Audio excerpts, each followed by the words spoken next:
Mevali pyureni tanlashni o'rgandiysizlar, endi bugun sabzavotli pyureni tanlashni o'rganamiz. Birinchi sabzavotli pyure tanlaganda bu yerda ham monokomponentli produkt tanlaymiz. Ya'ni faqatgina bitta ovosh, sabzavot bo'lishi kerak. Masalan, bu yerda faqatgina brokkoli, buni tanlashimiz mumkin. Keyingi brokkolini qo'shib qo'yganimizdan keyin уже mnogokomponentni o'tganda, bu yerda masalan kabachok bilan kartofel aralashishini olsak bo'ladi. Bu degani birinchi marta kirityapmizlar produktlarni.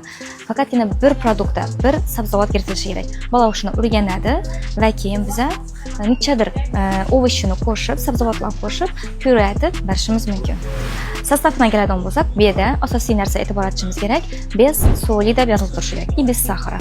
Buning ichida faqatgina brokkolini o'zi bor, buning ichida o'sha tuz yo'q. Bu yerda ham o'qib chiqdik. Tabiiyki va bilamizki, bularning ichida ko'proq muddat saqlanishi uchun konservant qo'shiladi. Konservant shu produktlarni ko'proq vaqt ushlab beradi, buzilmasdan. Xohlasangiz bu produktlarni keyinchalik qo'shishingiz mumkin, uyda esa o'zlaringiz tayyorlab berishingiz mumkin. Uyda shakar do'stsamin, mantiqazanda, ya'ni parda pishirib, blenderda chiqarib, pyure shaklida bersangizlar ham bo'ladi. Video foydali bo'lgan bo'lsa, ko'rib boshlayotgan onalar bu videoni yarib qo'ying.